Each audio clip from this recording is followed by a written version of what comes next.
Good afternoon from the Iowa Capitol. Here are the 3 things you need to know about this week in the Iowa legislature.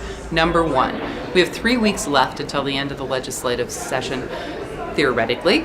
And what's left on the agenda for education? Well, 2 big items that still need to move forward. One is an extension of whole grade sharing incentives, and another one is a concurrent enrollment bill that is designed to provide more flexibility for some of our smaller school districts in offer and teach requirements with respect to math and science.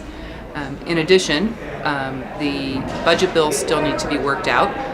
While chambers are moving the budget bills, there is still no agreement between the 2 chambers on what those targets should look like.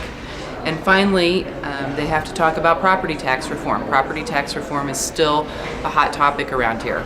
Number 2, as I mentioned, the budgets, but also property tax reform, TIF, tax increment financing reforms, and the backfill.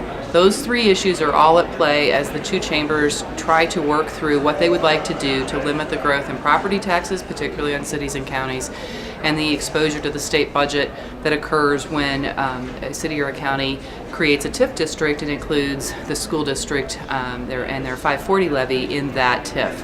And as a perennial target, the backfill for the commercial property taxes is certainly on the table. Some of these issues will have an impact on schools, and so we're following that very closely. Number 3, SAVE. You wonder where it's at? Well, I think that's a question that a lot of us up here have as well. Certainly there's a level of frustration from school lobbyists and advocates about why this has not moved more quickly. The bill is currently in the Senate Ways and Means Committee, and I can tell you that today they did talk about it in a private caucus as to the level of support and moving that forward. The chairman of the Senate Ways and Means Committee, when asked in committee about the status of SAVE, said that there were a lot of moving parts, which is kind of a lingo for we're working on it, but there are a lot of different pieces that we want to have packaged together, including property tax reform. So it may be an end game issue. We are pushing very hard to have this brought out of committee and debated on the floor. But at this point, I think it's be patient. I believe it will happen.